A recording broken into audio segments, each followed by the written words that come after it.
प्रिय बिहार वासियों, 75वें स्वतंत्रता दिवस के पावन अवसर पर समस्त बिहार वासियों को हार्दिक बधाई।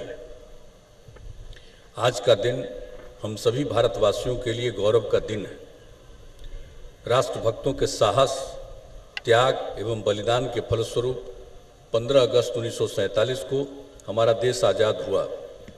आज के दिन हम उन स्वतंत्रता सेनानियों को श्रद्धा सुमन अर्पित करते हैं जिन्होंने आज़ादी की लड़ाई में अपने प्राणों की आहुति दी। उनके उच्च आदर्श आज भी हम सबों के लिए प्रेरणा के स्रोत हैं। मैं उन वीर जवानों का भी नमन करता हूं जो बहादुरी से देश की सरहदों की सुरक्षा कर रहे हैं। उनके बलिदान को कभी भुलाया नहीं जा सकता है। देश के थल, जल और नभ की रक्षा करने वाले भारतीय सेना का हम अभिनंदन करते हैं। आज अमृत महोत्सव के अवसर पर उन सभी खिलाड़ियों को भी बधाई देता हूं जिन्होंने ओलंपिक खेलों में पदक जीतकर देश की शान को बढ़ाया। हम उनका अभिनंदन भी करते हैं। इतिहास इस बात का गवाह है कि बिहार ने स्वतंत्रता आंदोलन में अग्रणी भूमिका निभाई। बिहार के लोगों ने हमेशा राष्ट्र निर्माण में बढ़ चढ़कर हिस्सा लिया और देश के लोकतंत्र को मजबूती प्रदान की। आज हम सब स्वतंत्रता दिवस के अवसर पर यहाँ उपस्थित हैं। झंडोत्तोलन के बाद कुछ बातों की चर्चा करनी होती है। आज सबको मालूम है कि अपना देश तो पिछले साल से और दुनिया के अन्य देश तो और ज़्यादा समय से कोरोना से प्रभावित रहे। पिछले वर्ष तो कोरोना काफ़ी नीचे चला गया था अपने देश में, फिर इस वर्ष अचानक तेजी से बढ़ा दूसरे लहर में। और आप सबको मालूम है कि अब दूसरे लहर में भी काफ़ी कुछ सुविधा हुई है। अब जो कोरोना की जांच, उसका इलाज, ऑक्सीजन और दवाओं की पर्याप्त व्यवस्था इस वर्ष की गई और उसी का परिणाम हुआ कि बहुत हद तक लोगों को राहत मिली। आप सबको मालूम है कि अब तक अगर हम 14 अगस्त का कल का दिन देखें, कल शाम तक जो सूचनाएं मेरे पास आई हैं उसके हिसाब से कोरोना की जांच 3,94,00,000 से भी अधिक हुई है। सब लोगों को कोरोना के जांच के लिए हम लोग प्रेरित करते रहते हैं, शहर में, गांव में, हर जगह। तो इसके लिए जो अब तक 3,94,00,000 से अधिक जांच हुआ है और कल का जो फिगर है 14 अगस्त 2021 का, अब बिहार में एक्टिव मामले मात्र 250 हैं। और फिर भी इतने कम एक्टिव मामले हैं, तब भी प्रतिदिन कुछ न कुछ नए केस मिलते हैं। कल कुल 39 केस, नए केस मिले। तो इस सबको मिला करके ही 250 लोग अभी प्रभावित हैं। और जो आप जानते हैं कि टीकाकरण का जो काम होता है 14 अगस्त तक, और आप जानते हैं जनवरी से कुछ शुरू किया गया, फिर मार्च में, और उसके बाद फिर आगे बढ़ते हुए 18 वर्ष से अधिक उम्र वालों को भी ये सब किया गया है। तो अगर सबको जोड़ लेते हैं तो कल 14 अगस्त तक जो टीकाकरण का काम हुआ है, वैक्सीनेशन का, वो 3 करोड़ के करीब टीकाकरण हो चुका है। और आप जानते हैं हम लोगों ने जून में ये तय कर दिया कि सारे लोगों का, 18 साल से अधिक उम्र के लोगों का टीकाकरण होगा। और उसमें हम लोगों ने एक यही अपना संकल्प लिया कि अगले 6 महीने में 6 करोड़ लोगों का टीकाकरण करेंगे। यानी 18 साल से ऊपर के जितने लोग हैं सब लोगों का टीकाकरण हो जाए, इस लक्ष्य के साथ हम लोग चल रहे हैं। तो ये सारी बात हो रही है। और आप जान लीजिए कि जो वृद्ध हैं और निःशक्त व्यक्ति हैं उनके टीकाकरण के लिए शहरी और ग्रामीण क्षेत्रों में मोबाइल वैन टीका एक्सप्रेस भी चलाया जा रहा है। मतलब हर प्रकार से कोशिश हुई है कि हम लोग काम करें और लॉकडाउन के दौरान जो भी मदद करना, आप जानते ही हैं लॉकडाउन के दौरान जो इस साल भी, पिछले साल तो पूरे भारत भर में आदरणीय प्रधानमंत्री जी ने लागू किया था, घोषणा की थी, और इस बार अलग अलग राज्यों में हुआ है। इस बार हम लोगों को भी जो लॉकडाउन करना पड़ा है तो उसके लिए भी लोगों को हम लोगों ने मदद की थी कि जो लोग भी लॉकडाउन में थे, जो गरीब गुरबा तबके के लोग थे, उनके भोजन आदि का भी प्रबंध करवाया गया था ताकि किसी को दिक्कत नहीं हो। सामुदायिक किचन चलाए गए थे और इसके अलावे आप जानते हैं प्रारंभ से ही, पिछले वर्ष से ही इसके कारण, कोरोना के कारण जिनकी मृत्यु होती है उनको राज्य सरकार की तरफ से उनके परिवार को 4 लाख रुपए का अनुदान दिया जाता है। और पहले तो सीएम रिलीफ फंड से दिया जाता था, लेकिन अब उसको बाजाप्ता आपदा प्रबंधन विभाग के द्वारा ये काम किया जा रहा है। और जो कोई भी इस तरह के पीड़ित हों, अगर मान लीजिए कि किन्हीं के बारे में जानकारी नहीं है, तो भी इस वर्ष सब जगह से फिर खोज लिया गया कि कोई आदमी ऐसा हो जिसकी जानकारी नहीं मिली, उन सब लोगों की जानकारी ली गई और इसके लिए सारा प्रयास किया गया और सब लोगों के टीकाकरण का काम शुरू किया गया। और इसके अलावे बिहार में यह भी काम हुआ कि जिसके घर में माता पिता चले गए, बच्चे या बच्ची वो अनाथ हो गए, तो वैसे अनाथ बच्चों के भविष्य को ठीक रखने के लिए भी हम लोगों ने निर्णय लिया कि बाल सहायता योजना, उसका नामकरण किया और कहा कि प्रति महीने उनको 1500 रुपये का अनुदान दिया करेंगे। तो ये सब काम तो कर ही रहे हैं, हर प्रकार से जो भी करना है किया ही जाता है। लेकिन आप जानते हैं कि सब जगह तीसरे लहर के खतरे की बात की जा रही, तो इसको लेकर के पूरे तौर पर अलर्टनेस है, किसी तरह से पूरी तैयारी है। दवाइयों का, ऑक्सीजन का की पर्याप्त व्यवस्था की गई है। और आप सबको मालूम ही होगा कि हम लोग बिहार में 122 अस्पतालों में पीएसए प्लांट लगाना शुरू किए और 34 इस तरह के मैंने अस्पतालों में ये काम, पीएसए प्लांट का काम पूरा हो चुका है। और बाकी जो बचे हैं इसी महीने में, अगस्त में ही बाकी सब काम पूरा हो जाएगा। और इसके अलावे हमारे जितने सरकारी मेडिकल कॉलेज अस्पताल हैं, 5 मेडिकल कॉलेज अस्पताल में क्रायोजेनिक टैंक स्थापित हो गया, 5 क्रायोजेनिक टैंक। और जो 5 बचे हैं उनका भी लक्ष्य है किसी महीने के अंत तक ये काम पूरा हो जाएगा। अब जो सबसे बड़ी बात है कि भाई इसके बारे में बात की जा रही है कि तीसरा भी आ सकता है। हर तरह से जितने बड़े पैमाने पर अवेयरनेस लाने की कोशिश की जाती है, लोगों को सचेत करने की कोशिश की जा रही है। कहा जा रहा है कि सचेत रहिए, मास्क का उपयोग जरूर करिए, एक दूसरे से दूरी बना के रखिए, बिना मतलब का कहीं भीड़ मत पैदा करिए, ये सब लोगों को हाथ साफ करते रहिए। ये सब पूरे तौर पर प्रचार किया जाता है और हम सब लोगों से आग्रह करेंगे कि भाई हम कहीं कहीं जो घूम रहे हैं तो हम देख लेते हैं रास्ते में कभी कभी कि मास्क का प्रयोग बहुत कम कर रहे हैं। हम सब से आग्रह करेंगे कि भाई मास्क का प्रयोग करिए। अभी आप जान लीजिए, ये बिल्कुल इससे मुक्ति मिल जाए तो बड़ी बात होगी। जब ये खतरा है कि तीसरा भी हो सकता है और उसके लिए पूरे तौर पर हर प्रकार की तैयारी की जा रही, जिसका आपको हमने बता दिया कि किस तरह से अस्पतालों का हर तरह से इंतजाम किया जा रहा है ताकि किसी को कोई दिक्कत नहीं हो। तो भी इसलिए ज़रूर है कि भाई लोग सतर्क रहें, सचेत रहें। और अभी तो आजकल आप जानते हैं कि आखिरकार बरसात का समय है, भारी वर्षापात हुआ है और इस बार तो जून माह में जितना वर्षापात हुआ है ऐसा कभी होता नहीं था। इतना ज़्यादा वर्षापात हुआ, उसका भी असर पड़ा। और उसके बाद इस बार भी तो शुरू ही हो गया है।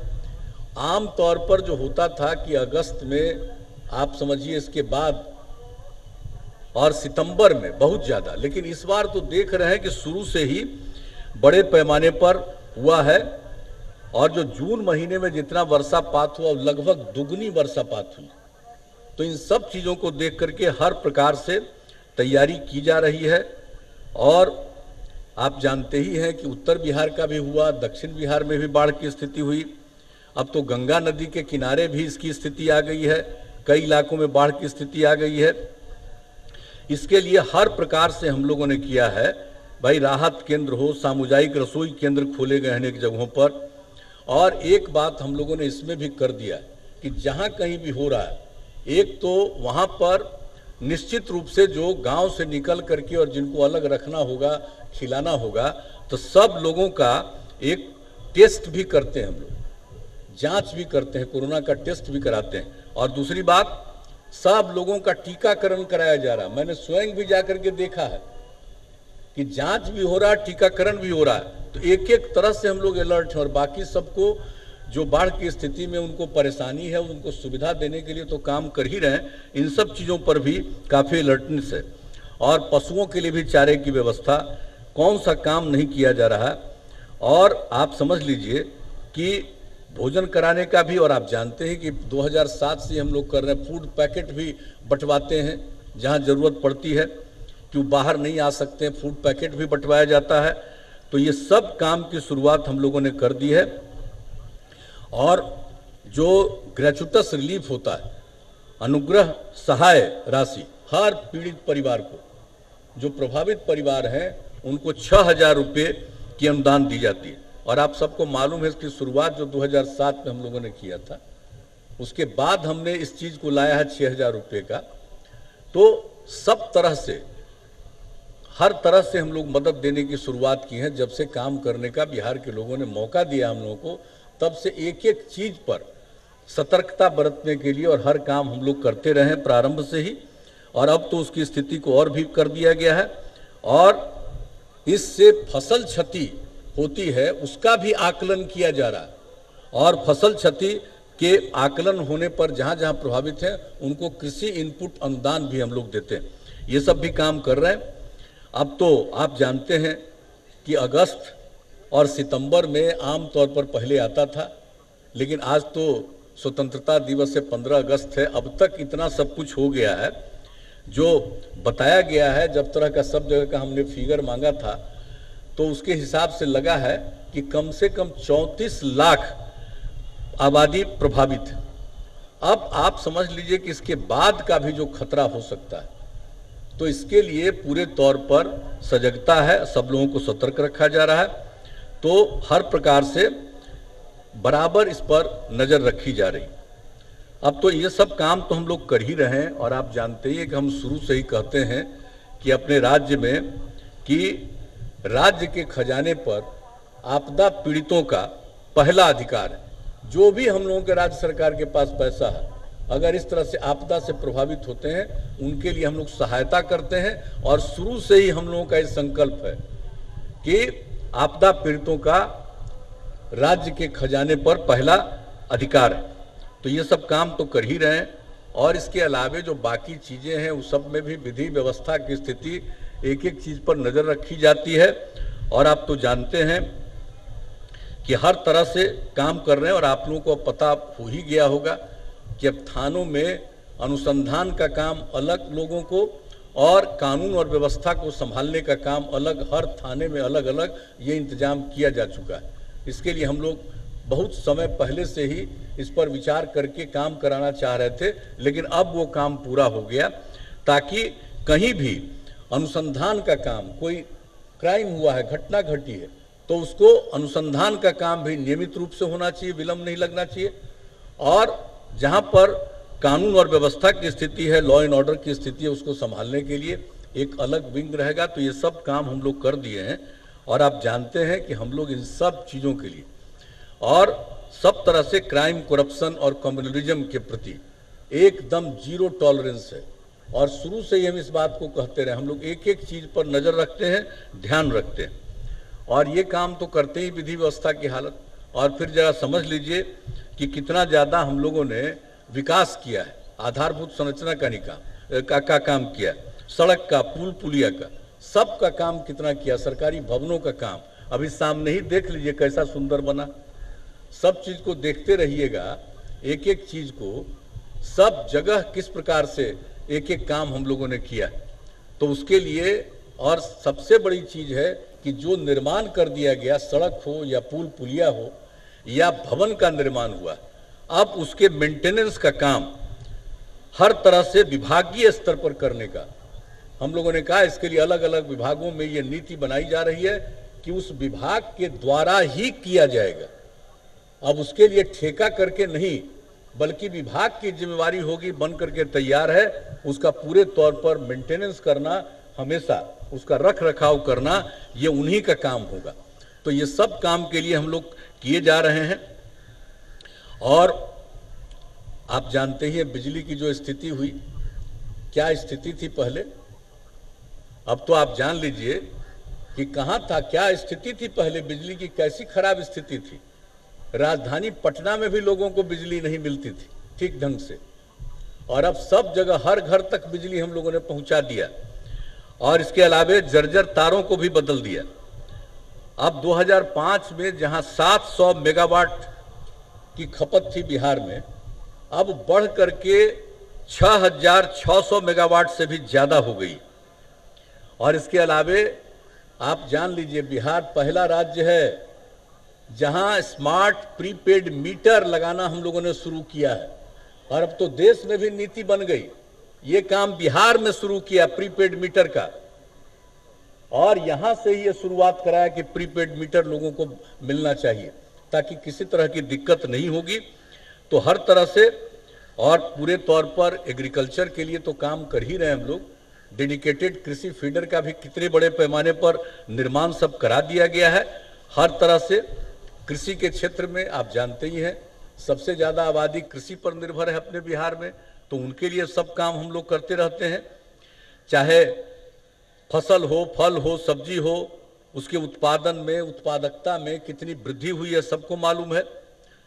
और आप जान रहे हैं कि इस बार क्या हुआ, विदेश में गया है शाही लीची, दुबई में गया, और आपका भागलपुर का जर्दालू आम, वही हम सबको भेजते रहते हैं। शाही लीची और जर्दालू आम आज कितना समय पहले से, 2006-07 से हम भेज रहे हैं। कितने बड़े बड़े लोगों को दिल्ली में हर जगह भेजते हैं, हर दूसरे देश के लोग हैं उनको भी भेजते हैं। अपने यहाँ के जितने मंत्री हैं सब लोगों को भेजा करते हैं। बिहार का जरा जान लीजिए कैसा सुंदर आम है और किस तरह से यहाँ पर सब चीज होता है। तो एक एक चीज जो है, तो इस बार खुशी हुई है कि शाही लीची का निर्यात हुआ, दुबई में बहुत गया, और भागलपुर का जर्दालू आम लंदन में पहुंच गया। तो ये सब अब बिहार का भी ये सब चीज अब जा रहा है। और हर तरह से आप जानते ही हैं कि हम लोग जितना ज्यादा अधिप्राप्ति करते हैं, पहले कहाँ अधिप्राप्ति होती थी, कहीं कोई अधिप्राप्ति नहीं। हम लोगों ने जो सिलसिला शुरू कराया, और इस बार जो है आपको सब दिन से जो हम लोगों ने शुरू करा दिया पैक्स और व्यापार मंडल के माध्यम से, तो अब इस बार जो हुआ, यानी आप समझ लीजिए धान की कुल जो खरीद हुई 35,59,000 मेट्रिक टन की अधिप्राप्ति हुई। और उसके बाद इस बार हम लोगों ने गेहूं पर भी जोर लगाया। पहले गेहूं नाम मात्र का होता था, और इस बार उस पर जोर लगाया सब लोगों से बातचीत करते हुए। इस कोरोना के दौर में भी तो 4,56,000 मेट्रिक टन गेहूं की अधिप्राप्ति हुई, और अब इंतजाम कर दिया है कि अब अगले साल से और ज्यादा अधिप्राप्ति होगी, किसानों को इसका फायदा मिलेगा। सब लोग जो उपज करते हैं उनको उसका लाभ मिलेगा, अधिप्राप्ति उनकी ली जाएगी, कहीं उनको दिक्कत का सामना नहीं करना पड़ेगा। तो हर क्षेत्र में काम कर रहे हैं हम लोग, उद्योग के क्षेत्र में भी काम हो रहे हैं। अब देख लीजिए एथेनॉल का उत्पादन अब होगा। आप में से कुछ लोगों को याद होगा 2007 में हम नियम बनाए, केंद्र सरकार एग्री नहीं किया उस समय। हम लोग बनवाना चाहते थे एथेनॉल, गन्ना से एथेनॉल के लिए काम करना चाह रहे थे, नहीं माने लोग। और अब केंद्र सरकार ने इसको तय कर लिया है एथेनॉल का इन सब चीजों के लिए। तो हमारे यहाँ तो सबसे ज्यादा गन्ना और मक्का, इससे जो एथेनॉल का होगा तो इसके उत्पादकों को कितना लाभ मिलने वाला है, और जो इससे जो होगा, इसकी जो नीति बनी है, इसको लागू किया है। आप जानते हैं इस बार पहली बार हम जब पॉलिसी बना रहे थे उस समय भी बहुत लोग एथेनॉल के लिए यहाँ प्रस्ताव दिए थे। 2007 में करीब 21,000 करोड़ रुपए का लगाना चाहते थे, लेकिन केंद्र नहीं माना, इसलिए उद्योग का काम आगे बढ़ नहीं पाया। लेकिन अब केंद्र सरकार इसको कर रही है। तो अब देखिए बिहार में आ गया है इस बार 30,000 करोड़ रुपए का निवेश का आ गया है प्रस्ताव। अब आप सोच सकते हैं तो किस तरह से हम लोग एक एक चीज के लिए सब काम करने की कोशिश कर रहे हैं। और जो लोग पिछले वर्ष कोरोना महामारी के दौर में ही बाहर से हमारे लोग मजदूर लोग लौटे थे, अब उनको प्रेरित किया गया कि आप यहीं रहिए, तो अब कितना अच्छा काम कर रहे हैं। आप जानते ही हैं कि चनपटिया में, बेतिया के चनपटिया में जो देखने गए थे कि हम दिसंबर में, कितना अच्छा किया वस्त्र और खेलकूद सामान का निर्माण निर्यात। तो इसके लिए अन्य जिलों में भी लोगों को इस हेतु प्रोत्साहित किया जा रहा है। तो बिहार में और भी उद्योग को बढ़ावा देने के लिए हम लोग काम कर रहे हैं। शिक्षा के क्षेत्र में तो काम कर ही रहे हैं, लेकिन शिक्षा में जो सबसे बड़ी बात है, सबको पढ़ाने का काम सब कुछ किया और सबसे ज्यादा जोर हमने लड़कियों पर दिया। अब स्थिति क्या हो गई, मैट्रिक में अब लड़का लड़की बराबर हो गया करीब करीब, और कितनी कम लड़कियां पढ़ती थी, अब ये स्थिति आ गई। और आप जानते हैं हम लोग तो तय कर दिए हैं, जब इसके लिए मिशन मानव विकास था और है भी, और उसके माध्यम से हम लोगों ने इसका सर्वेक्षण कराया, जिसकी चर्चा हम बराबर करते हैं कि कितना अच्छा परिणाम आया था। कि अगर अब बिहार में आबादी कितनी बढ़ती है भाई, प्रजनन दर कितना ज्यादा है। जब 2005 में हम लोग आए थे तो 4.3 कितना प्रजनन दर, तब लड़कियों को पढ़ाना शुरू किया, वो घटा, और 13 में तो आकर के करीब 4 हो गया था प्रजनन दर। लेकिन जब उस समय ये पूरी जानकारी मिली कि अगर लड़की पति पत्नी में पत्नी अगर मैट्रिक पास है तो देश भर में प्रजनन दर 2, और बिहार में भी उस परिवार का प्रजनन दर 2, और अगर इंटर पास है पत्नी तो देश का प्रजनन दर था 1.7 और बिहार में निकला 1.6।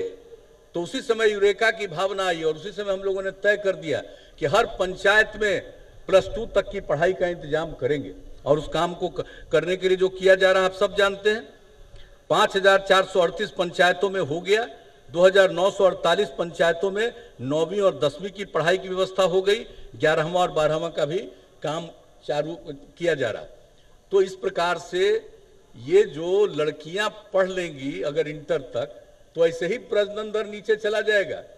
इस तरह से जो आबादी इतनी बढ़ती है बिहार में, प्रजनन दर ज्यादा हुआ अपने आप और नियंत्रित हो जाएगा, बिहार के हित में होगा। इसलिए हम लोग पहले से इस काम के लिए कर रहे हैं। और आप लोगों को ये जान करके खुशी होगी कि जो काम हम लोगों ने शुरू किया 13 के बाद से, अब आकर के प्रजनन दर 3 पर पहुंच गया है।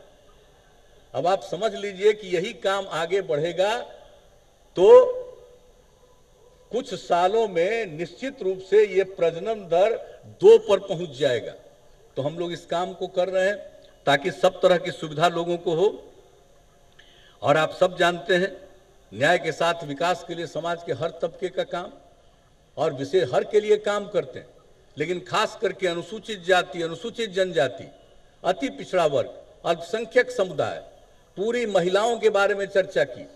तो महिलाओं का, सभी महिलाओं का, अनुसूचित जाति जनजाति के लोगों का, और जितने भी हमारे अति पिछड़े वर्ग के लोग हैं, अल्पसंख्यक समुदाय के लोग हैं, सबके उत्थान के लिए हम लोग लगातार काम करते रहे हैं। और एक बात तो आप जान ही रहे हैं कि अनुसूचित जाति जनजाति और अति पिछड़ा वर्ग का बीपीएससी और यूपीएससी में अगर वो पहला परीक्षा पास कर गया और अंतिम परीक्षा में उसको जाना है तो उसकी तैयारी के लिए उसको पूरा मदद किया जाता है। इन लोगों को, चाहे अनुसूचित जाति जनजाति और अति पिछड़े वर्ग के लड़के हो या लड़की हो, उनको ये सुविधा दी जाती है अगर वो बीपीएससी का पास किए हैं पहला चरण और अगला में उनको अंतिम में जाना है तो 50,000 रुपया, और कोई यूपीएससी का पहला पास किया और उसको दूसरे चरण अंतिम चरण में जाना, उसको 1 लाख रुपया का मदद। तो कितने लोग इसका लाभ ले रहे हैं? सब लोग ले रहे हैं। और इसके बाद आप जानते हैं परिवहन की योजनाओं को चला करके भी किस तरह से लोगों को हम लोगों ने मदद किया। हर जगह, हर पंचायत में अनुसूचित जाति जनजाति के 4, अति पिछड़े वर्ग के 3 लोगों को 1 लाख रुपए तक की मदद, ताकि वो इसको खरीद करें और इसके परिवहन के काम को आगे बढ़ाएं, वाहन की खरीद करें। और अब एम्बुलेंस की योजना के लिए भी हर एक प्रखंड में 2 एम्बुलेंस का, एक अनुसूचित जाति या जनजाति को और एक अति पिछड़े वर्ग को, और इसके लिए 2 लाख रुपया दिया जा रहा है। और समझ लीजिए कि इसमें 1068 का लक्ष्य है, यानी हर प्रखंड में 2, और अब 440 एम्बुलेंस का क्रय हो चुका उनका। तो एक एक काम जो करना है हम लोगों को कर ही रहे हैं, सब जगह से कर रहे हैं। अनुसूचित जाति जनजाति के 33 पुराने एवं जर्जर छात्रावास में से 14 भवनों का जीर्णोद्धार और 19 को तोड़कर नए भवनों का निर्माण जारी। 40 नए छात्रावास का निर्माण कार्य प्रगति पर है। तो एक एक काम कर रहे हैं। अल्पसंख्यकों के लिए कितना काम किया। एक एक बात को याद रखना चाहिए कि हम लोगों की सरकार को जब से राज्य ने मौका दिया है, सबके लिए कितना काम करते हैं। अल्पसंख्यक समुदाय के लिए कितना काम हुआ है। उन लोगों के लिए रोजगार ऋण योजना भी देते हैं युवक युवतियों को। और जो तलाकशुदा महिलाएं हैं, पहले तो दिया था 10,000 रुपया परित्यक्ता सहायता, अब उसको बढ़ा करके कर दिया 25,000 रुपया। और इसका लाभ अनेक महिलाओं ने लिया है, हजारों महिलाओं ने इसका लाभ लिया है। और मदरसा सुदृढ़ीकरण योजना, उसका एक हिस्सा मदरसा बोर्ड का तो पूर्णिया में बना ही दिया हो, तो एक अलग चीज है। लेकिन आप जान लीजिए कि मदरसा के जो शिक्षक थे, क्या मिलता था उनको, क्या तनख्वाह मिलती थी।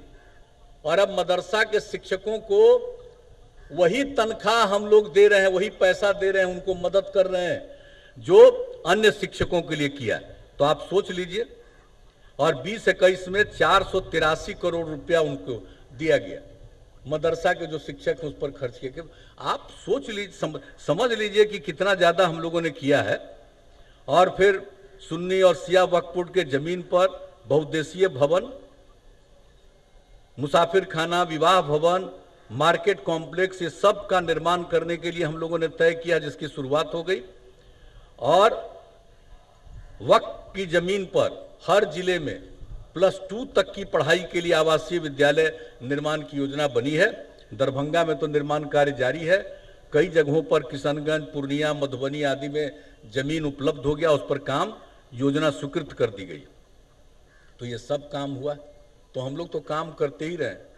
और 7 निश्चय योजना जो पिछले टाइम में हम लोगों का चला, 15 से लेकर के 20 के बीच में, तो सब बहुत सारा काम पूरा हो चुका। ये सब काम कर रहे हैं। हर घर तक बिजली पहुंचा दी गई, हर घर नल का जल, हर घर तक पक्की गली और नाली का काम काफी हद तक पूरा हो चुका है। शौचालय निर्माण का भी काम लगभग पूरा हो चुका। टोलों को ग्रामीण सड़कों से जोड़ने का काम भी ज्यादातर पूरा हो गया। कुछ क्षेत्रों में जो काम बचे हैं उन्हें भी तेजी से कराया जा रहा है। और आप सब जानते हैं उसमें स्टूडेंट क्रेडिट कार्ड, स्वयं सहायता भत्ता योजना, कुशल युवा कार्यक्रम का लाभ युवाओं को मिल रहा है, युवतियों को मिल रहा है। इसको आगे भी जारी रखना है। तो ये सब काम कर रहे हैं। और इस बार जब काम मिला है तो हम लोगों ने मिलकर के 7 निश्चय 2 की शुरुआत कर दी है। उसके लिए क्या क्या काम हम लोग सब कर रहे हैं। अब जो कुछ भी काम पहले हम लोग देते थे, जो अनुसूचित जाति, अनुसूचित जनजाति और अति पिछड़े वर्ग के लोगों को हम जो मदद कर रहे थे, 5 लाख रुपया, अगर वो कोई व्यापार करना चाहते हैं, कोई उद्योग लगाना चाहते हैं, काम करना चाहते हैं, तो 5 लाख रुपये का अनुदान और 5 लाख रुपया ऋण बिना कोई टैक्स के, ये सिलसिला हम लोगों ने शुरू किया था। और अब इस बार हम लोगों ने तय कर दिया है कि किसी भी वर्ग की महिलाएं होंगी, यानी अनुसूचित जाति, जनजाति और अति पिछड़े वर्ग के पुरुष हो या स्त्री हो, उनको तो सुविधा मिलती थी। बाकी जितनी बची हुई महिलाएं अन्य वर्गों की, उन सब लोगों के लिए भी यही सुविधा दे दी गई, यानी 5 लाख रुपए तक का अनुदान और 5 लाख रुपए का ऋण बिना टैक्स के। और इसके अलावे जो बाकी पुरुष बचे हैं, अति पिछड़ा, अनुसूचित जाति और जनजाति के अलावे, उन सबों को 5 लाख रुपए का अनुदान और 5 लाख रुपए का ऋण सिर्फ 1% टैक्स लेकर के। तो ये सब काम हम लोगों ने शुरू करा दिया।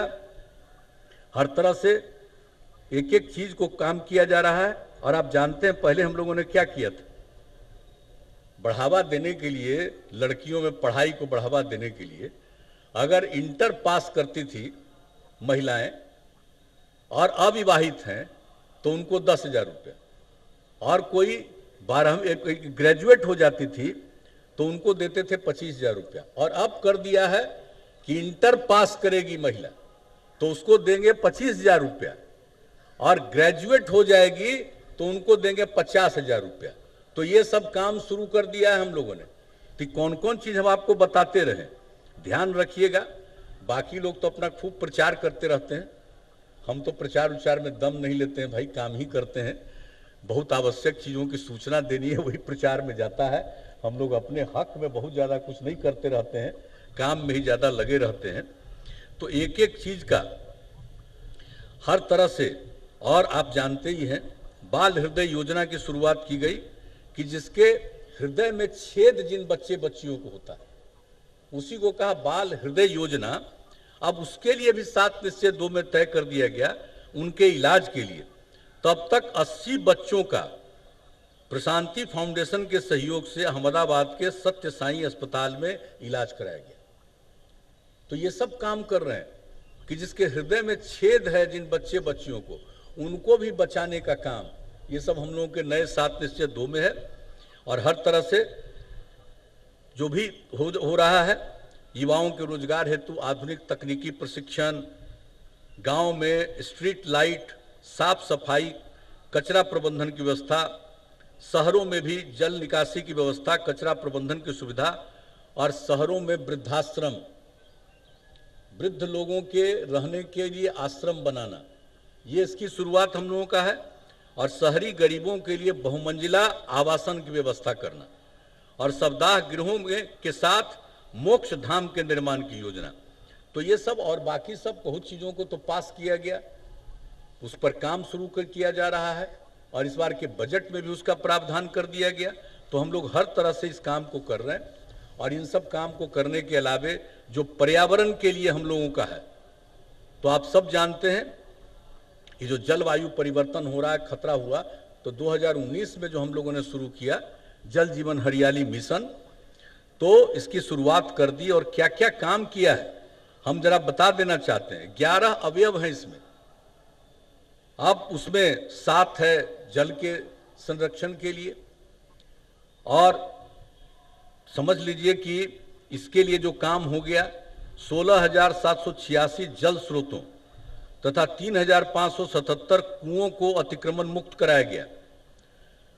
5 एकड़ से छोटे 6,786 तथा 5 एकड़ से बड़े 590 तालाब पोखर, 5,773 आहर, 13,686 पईन तथा 10,594 कुओं का जीर्णोद्धार कराया गया।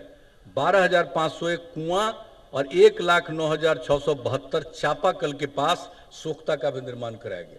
आप सोच लिए तब से शुरू किए हैं, उसके बाद कोरोना का दौर आ गया, फिर भी ये सब काम हम लोग करवा रहे हैं।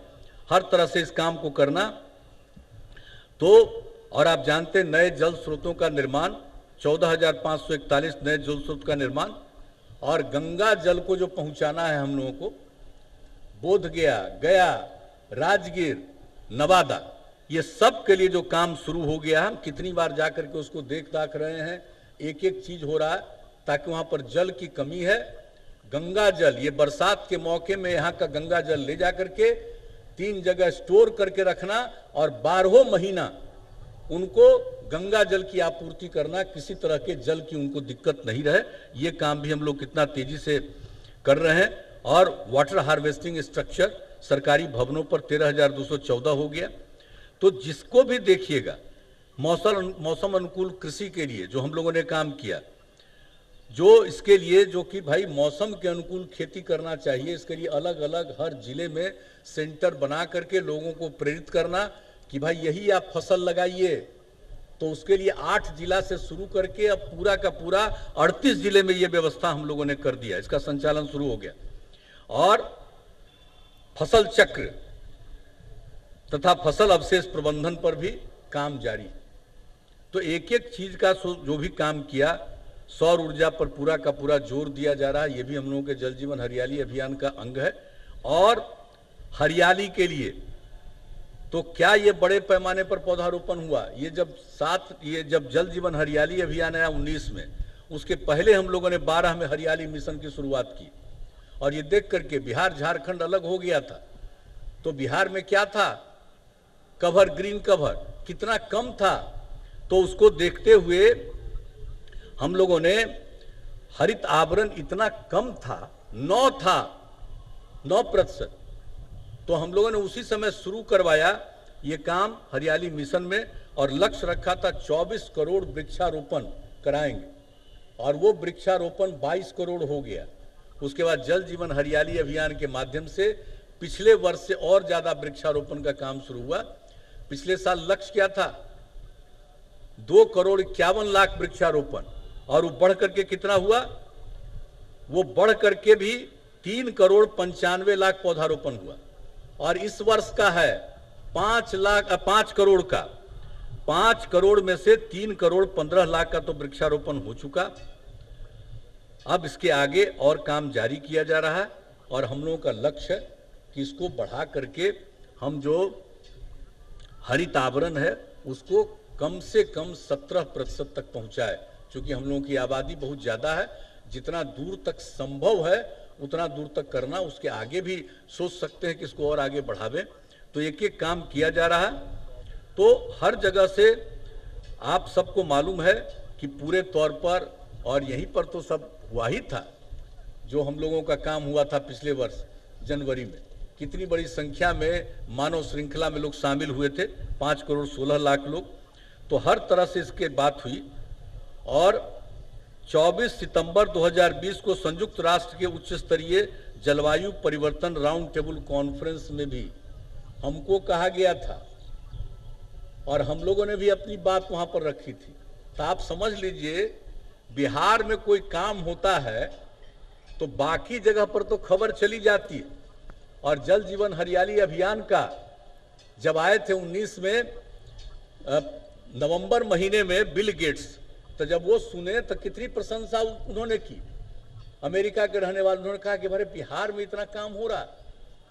और उसके बाद पिछले साल आप समझ लीजिए कि संयुक्त राष्ट्र में उच्च स्तरीय जलवायु परिवर्तन राउंड टेबल कॉन्फ्रेंस में भी बुलाया गया कि बिहार की तरफ से जो काम किए उसके बारे में कहिए। तो ये सब काम हम लोगों ने किया। तो हम तो यही कहना चाहते हैं कि भाई आज़ादी मिली है तो सबका उत्थान होना चाहिए, सबको आगे बढ़ना चाहिए। और बिहार के उत्थान के लिए हम लोग लगे हुए हैं, और बिहार का उत्थान होगा तो देश के उत्थान में उसका सहयोग होगा। हम लोग मिल करके इस सब काम को, एक एक चीज़ को करते रहते हैं। तो यही आप सब लोगों को बताना था। और आपको ये भी बता देना चाहते हैं कि सब काम तो हम लोग कर ही रहे हैं, लेकिन अभी विभिन्न विभागों से जो बात होती रहती है हमेशा, और जो कुछ नए काम होने हैं तो उसके बारे में भी जानकारी दे देना हम चाहते हैं कि जो नई है इसकी घोषणाएं करना। बिहार कृषि विश्वविद्यालय सबौर के अधीन 3 महाविद्यालयों की स्थापना की जाएगी। सबौर में कृषि जैव प्रौद्योगिकी महाविद्यालय, कॉलेज ऑफ एग्रीकल्चरल बायोटेक्नोलॉजी, ये जो सबौर यूनिवर्सिटी है वहीं पर सबौर में इस कॉलेज की स्थापना होगी। दूसरा, भोजपुर में नए कृषि अभियंत्रण महाविद्यालय, कॉलेज ऑफ एग्रीकल्चर इंजीनियरिंग, उसकी स्थापना होगी। और तीसरा, पटना में कृषि व्यवसाय प्रबंधन महाविद्यालय, college of agri business management. ये 3 कृषि विश्वविद्यालय सबौर के अधीन 3 महाविद्यालयों का निर्माण किया जाएगा। और इसके अलावे राज्य के किसानों को कृषि उत्पादों हेतु बाजार की सुविधा उपलब्ध कराने के उद्देश्य से जितनी हमारी कृषि बाजार समितियां हैं, उन सब का जीर्णोद्धार एवं विकास चरणबद्ध तरीके से कराया जाएगा, जहां पर अनाज, फल, सब्जी और मछली की अलग अलग बाजार व्यवस्था होगी, स्टोरेज की सुविधा आदि कार्य होगा। और इस पर बिहार में 2,700 करोड़ रुपए का खर्च किया जाएगा। एक दूसरा काम ये कृषि के क्षेत्र में होगा। और फिर आप जानते हैं, जो हम लोगों ने पर्यावरण की बात की, तो इको टूरिज्म को बढ़ावा देने की बात बार बार करते रहे हैं। तो इको टूरिज्म के विकास के लिए अब सभी कार्य पर्यावरण, वन एवं जलवायु परिवर्तन विभाग के द्वारा कराए जाएंगे। इसके लिए विभाग में इको टूरिज्म विंग की स्थापना की जाएगी और जिसके अंतर्गत पहाड़ी, वन एवं वन्य प्राणी क्षेत्रों में पर्यटकों के लिए उच्च स्तरीय सुविधाओं का निर्माण एवं रख रखाव किया जाएगा। इसके लिए उपयुक्त इको टूरिज्म पॉलिसी का निर्धारण भी शीघ्र किया जाएगा। यानी आप समझ लीजिए, इको टूरिज्म को बढ़ावा देना है, नई पीढ़ी को, लोगों को पर्यावरण के प्रति जागृति रहेगी, तो इन सब चीज़ों को ध्यान में रखने के लिए जो इको टूरिज्म को बढ़ावा दिया जाएगा, तो उसके लिए विभाग के अंदर ही इसके इंतजाम का और देखभाल का प्रबंध किया जाएगा।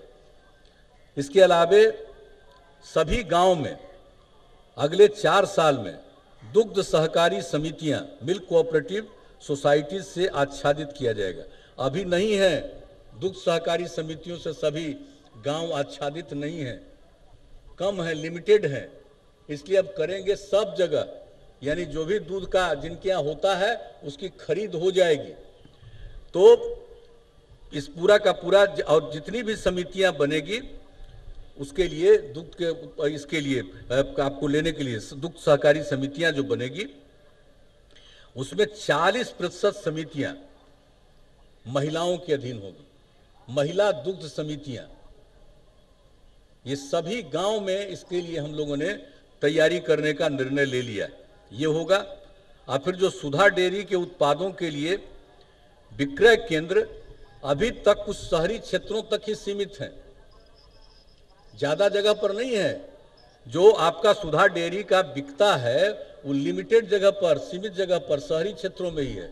अब उसका विकास ग्रामीण क्षेत्रों में भी इसका विस्तारीकरण करने का है और इसके लिए जितने नगर निकाय हैं और जितने प्रखंड हैं, सब स्तर पर सुधा डेयरी के उत्पादों के लिए बिक्री केंद्र खोले जाएंगे ताकि उसकी बिक्री भी ज़्यादा हो और लोगों को सुविधा भी मिल जाए।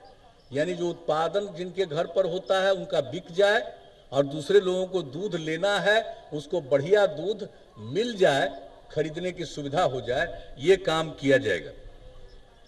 और इसके अलावे सिविल सेवा प्रोत्साहन योजना के अंतर्गत, जिसका हमने जिक्र किया, अनुसूचित जाति, अनुसूचित जनजाति और अति पिछड़े वर्ग के लड़के लड़कियों को जो हम लोग बीपीएससी में, यूपीएससी में जो मदद करते हैं अंतिम परीक्षा के लिए 50,000 रुपया और 1 लाख रुपया, तो उसको ध्यान में रखते हुए अब इस योजना के तर्क, इस योजना में अब सभी महिलाओं के लिए ये इंतजाम, यानी अति पिछड़ा अनुसूचित जाति और जनजाति की महिलाओं को तो है सुविधा, पुरुष हो या स्त्री, लेकिन अब बाकी जितनी महिलाएं हैं उन सबों के लिए भी ये सुविधा हम लोग शुरू करने जा रहे हैं। 50,000 रुपया बीपीएससी की अंतिम परीक्षा के लिए और 1 लाख रुपया यूपीएससी की अंतिम परीक्षा के लिए, यानी सभी वर्ग की युवतियों के लिए ये सिविल सेवा प्रोत्साहन योजना की शुरुआत की जाएगी। और इसके बाद आप जानते हैं पोस्ट मैट्रिक छात्रवृत्ति हेतु अनुसूचित जाति, अनुसूचित जनजाति एवं अन्य पिछड़े वर्ग के लिए केंद्र सरकार ने 2.5 लाख रुपया निर्धारित कर दिया। अब सबके लिए 2.5 लाख हो गया, अनुसूचित जाति, अनुसूचित जनजाति और अन्य पिछड़े वर्गों के लिए। अब बिहार में हम लोग पहले 1.5 तक का था, तो मैंने 1.5 लाख का था, तो उसको 2.5 लाख भी हमने अति पिछड़े वर्ग के लिए किया था। अनुसूचित जाति और जनजाति को 2.5 लाख का था कि उनके परिवार की आमदनी इतना है, उसी को ये सुविधा मिलती थी। अब केंद्र सरकार ने पिछड़े वर्गों के लिए भी कर दिया 2.5 लाख रुपए का। तो अब राज्य सरकार का फैसला है कि अब अनुसूचित जाति, अनुसूचित जनजाति, पिछड़ा, अति पिछड़ा वर्ग के छात्र छात्राओं के लिए पारिवारिक आय सीमा 3 लाख रुपया तक का, अगर जिनकी पारिवारिक आय सीमा, उनको ये सब प्रकार की सुविधा मिलती रहेगी। मैट्रिक छात्रवृत्ति में उनको सुविधा मिल जाएगी। और चूंकि केंद्र का निर्णय 2.5 लाख का है इसका पारिवारिक आय सीमा का, और हम लोग 3 लाख का करेंगे, तो 2.5 लाख के ऊपर 3 लाख तक वाले जितने होंगे उन सबों का जो भी होगा मैट्रिक छात्रवृत्ति योजना के अंतर्गत, उसका बढ़ी हुई पारिवारिक आय सीमा के कारण उसके लिए जो अतिरिक्त खर्च होगा वो राज्य सरकार वहन करेगी, ये तय कर दिया हम लोगों ने। और इसके अलावे स्कूली शिक्षा के विकास और गुणवत्ता में सुधार के लिए विद्यालय स्तर पर कुशल एवं प्रभावी नेतृत्व की आवश्यकता होती है। इसके लिए शिक्षा विभाग के अधीन प्रारंभिक विद्यालयों में प्रधान शिक्षक का संवर्ग, प्राइमरी स्कूल में प्रधान शिक्षक का संवर्ग और उच्च माध्यमिक विद्यालयों में प्रधानाध्यापक संवर्ग का गठन किया जाएगा। प्रधान शिक्षक एवं प्रधानाध्यापक के पदों पर नियुक्ति प्रतियोगिता परीक्षा के माध्यम से की जाएगी। मतलब आप समझ लीजिए, जो स्कूल है प्राइमरी स्कूल, उसमें भी जो होंगे प्रधान शिक्षक और उच्च माध्यमिक विद्यालयों में जो होंगे प्रधानाध्यापक, इसकी नियुक्ति होगी प्रतियोगिता परीक्षा के माध्यम से की जाएगी। ये भी शिक्षा विभाग में एक बहुत इस पर विचार विमर्श करने के बाद ये निर्णय हुआ है। इसकी भी आज घोषणा कर देना आवश्यक था। और एक चीज और भी आखिर में, केंद्र सरकार के तर्ज पर राज्य सरकार के अधिकारियों, कर्मचारियों एवं पेंशनधारियों को 1 जुलाई 2021 से महंगाई भत्ता की दर 11% बढ़ाते हुए 17% में जो मिलता है, केंद्र ने जो तय कर दिया 28%, तो अब राज्य में भी अब उसको बढ़ा करके महंगाई भत्ता का दर 11% बढ़ाते हुए, यानी 17% से बढ़ा करके 28% कर दिया जाएगा। और इसके संबंधित आदेश वित्त विभाग द्वारा शीघ्र ही निर्गत कर दिया जाएगा, ताकि अब सब लोगों को, सोच लीजिए, फायदा हो जाएगा। सारे हमारे जितने भी लोग हैं, एम्प्लॉइज हैं, अधिकारी हैं, सब लोगों को भी 28% का होगा। तो ये भी काम हम लोगों ने कर दिया है। तो इस तरह से जो भी काम हो रहा है उसका भी कुछ हल्का जानकारी, और आगे भी हम लोगों का जो काम करने वाले हैं उसके बारे में भी कुछ बता दिया, और कुछ घोषणाओं का भी जिक्र कर दिया। अब ये सब काम कर दिया गया। अब इसलिए तो अब ज़्यादा देर आप लोगों को इसमें समय बर्बाद करने की ज़रूरत नहीं है। इसलिए सरकार की कामना है कि समाज में सद्भाव एवं भाईचारा का वातावरण कायम रहे, पर्यावरण का संरक्षण हो, राज्य को कोरोना संक्रमण की महामारी से मुक्ति मिले। सभी चुनौतियों के बावजूद हमारा राज्य प्रगति के पथ पर अग्रसर है। हमारा अतीत गौरवशाली और विरासत समृद्ध है। हम उसी ऊंचाई को फिर से प्राप्त करना चाहते हैं। आइए स्वतंत्रता दिवस के शुभ अवसर पर हम सब यह संकल्प लें कि बिहार को राष्ट्र के मानचित्र पर एक खुशहाल राज्य के रूप में स्थापित करने के लिए अपना सहयोग प्रदान करेंगे। इस अवसर पर एक बार पुनः सभी बिहार वासियों को शुभकामनाएं देता हूं। जय हिंद, जय हिंद, जय हिंद।